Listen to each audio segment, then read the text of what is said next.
Hey, thanks for joining me again for another edition of the Kansas Flamingo Chef. And today we're going to make Swiss steak. And I've always wondered why it's called Swiss steak. I mean, there anything really Swiss about it? So I looked it up and I found out that you say you're supposed to learn something new every day. So here's what I learned. It's called Swiss steak because when you take this thing and tenderize meat, put flour on it, and braise it before you do anything else, there's an old English word that's called Swissing. Who knew? Okay, so let's talk about what's over here on the board. First of all, I started with 3 carrots, 3 stalks of celery, a medium onion, and a red pepper. Peeled and sliced up the carrot and chopped the other vegetables. I've got a 14.5-ounce can of stewed tomatoes. I've got a 28-ounce can of whole tomatoes. I got a pair of gloves to get messy with shortly. Some extra virgin olive oil. The finest bottle of $4 wine I could find at Total Wine, the Hectare Cabernet. If you've seen before, I've used this. It actually cooks really well. I don't want to drink it, but it cooks well.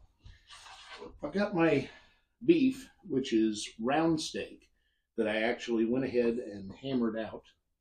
And I probably won't use all of this, probably save some for later, but I've got the piece ready to go.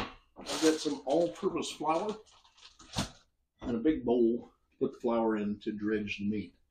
Over here I've got 2 pans. I've got a large pan ready to work and a large saute pan. I'm going to brown the meat in.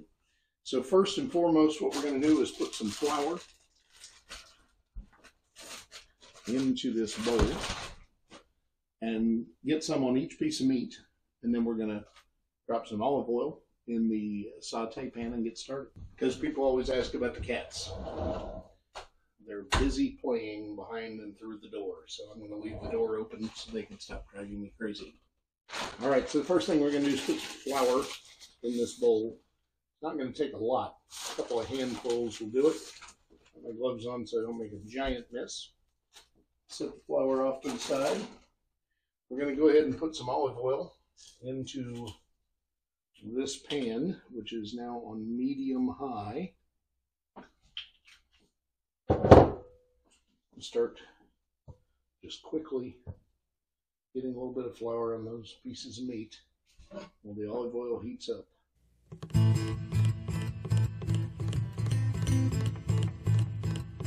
Once your olive oil is hot, all you got to do is just take a piece of meat, set it right in there.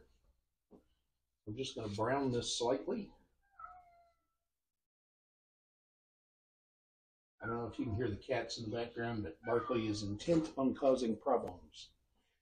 So we'll brown this meat just a little bit and we'll set it off to the side. It only takes a few minutes to brown the meat. It doesn't need to be cooked through. We're just getting a little color on it. Okay, I still have the temperature on medium-high on the large pan here. I'm going to put olive oil in the bottom of this pan as well. And let that coat the bottom of the pan pretty well. I'm also going to make a little bit of chicken stock here in a moment, or get some ready. Meanwhile, I'm going to go ahead and start sauteing the onions and the red pepper and the celery all together. And let those saute down for just a couple minutes, and then we'll add the carrots. After this is sauteed for just a couple of minutes and the onions are just starting to begin to clarify, it's time to talk about seasoning. So I'm going to season this with a little bit of rosemary, not very much, not even half a teaspoon, and a little bit of thyme, about the same amount.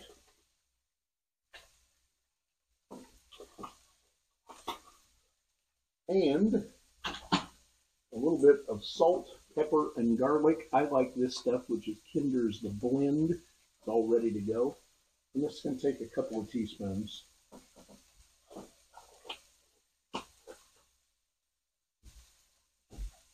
We're going to work that together. Now, I mentioned stock a little bit ago. You could use beef stock, chicken stock, anything you want. I'm actually making a stock that's really simple. I'm going to show you what it is. This is Better Than Bouillon Italian herb stock. You just take a teaspoon of this or a tablespoon, mix it with some water, and there's a cup of stock ready to go, and it gives you great flavor on top of this to build with. Okay, we're letting those vegetables cook down just a little bit more. I really want to get them to the point of being almost translucent. But at this point, I'm going to go ahead and add the carrots to it as well and let them cook. This is going to need to cook and stir occasionally for about, 6 or 7 minutes so that those vegetables can render down a little bit before we do anything else. So my vegetables have been cooking for, 4 or 5 minutes, long enough that the carrots are starting to soften up a little bit. So I'm going to go ahead and add my stewed tomatoes to this and break them up just a little bit.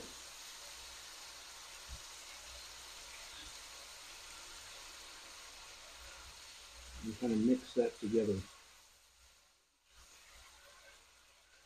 I'm also going to add just a couple ounces of red wine at this point.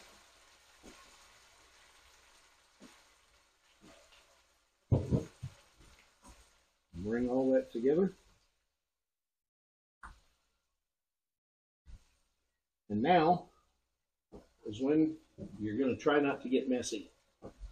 So I've got on a fresh pair of gloves. We're going to put in the whole tomatoes and all the juice that's in the can. And if you've seen me do this before, if you've done it, it's not a big deal, but just squeeze these lightly and break them up. You're just letting the juice out of them without squeezing too hard because you don't want them shooting all over the kitchen. After about 3 minutes of letting it simmer, we're going to add our Italian herb stock. Now, if you don't use this, you're going to need to use some more seasoning, preferably like an Italian seasoning, and some more salt, pepper, and garlic, because this is going to take the place of that and give you liquid at the same time. Now, all that's left to do is put the meat in here and kind of let it soak down in. Load your steaks in, cover this, put it on medium, and let it cook for about 30 to 40 minutes. Check at that point to see what the tenderness of the meat is. If it needs a little longer, do it again. But when you check the meat, we're going to take the cover off and let it cook with the cover off. But for the first half hour, the cover really needs to be on. So we've been cooking for just about a half an hour. It's reduced quite a bit. It's time to open it up, take a look. So one of the things you want to do is kind of move this around and see how much you've got stuck to the bottom.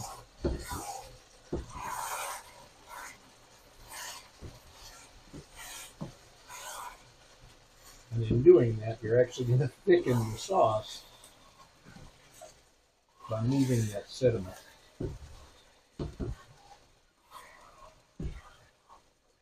Now, the next thing we want to do is check where we're at on the doneness of the meat. And then we'll probably have to add a little liquid. So how I like to do this is just take a steak knife and just stab a piece of the meat and see how easily it cuts. It's pretty soft. I'd like it a little softer still. So at this point, I'm just going to put water in here to bring this up to the level that I want to cook at and let it cook open and reduce. So I've got almost 2 cups of water.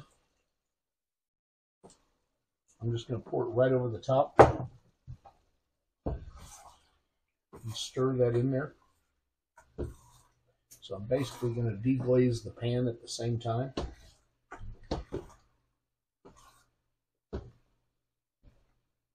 All right.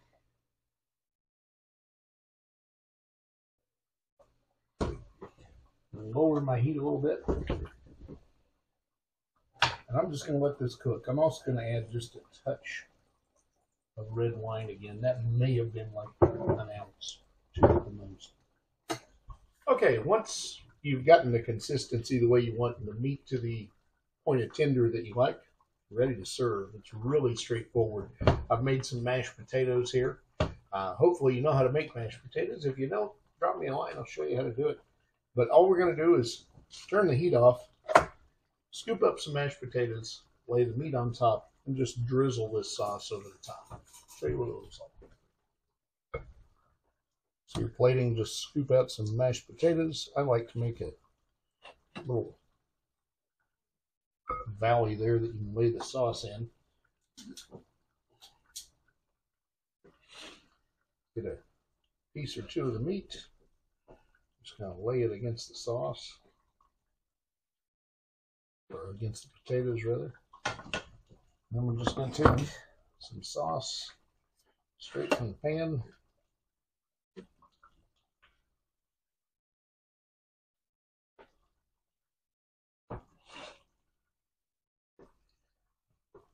So there you have it, Swiss steak.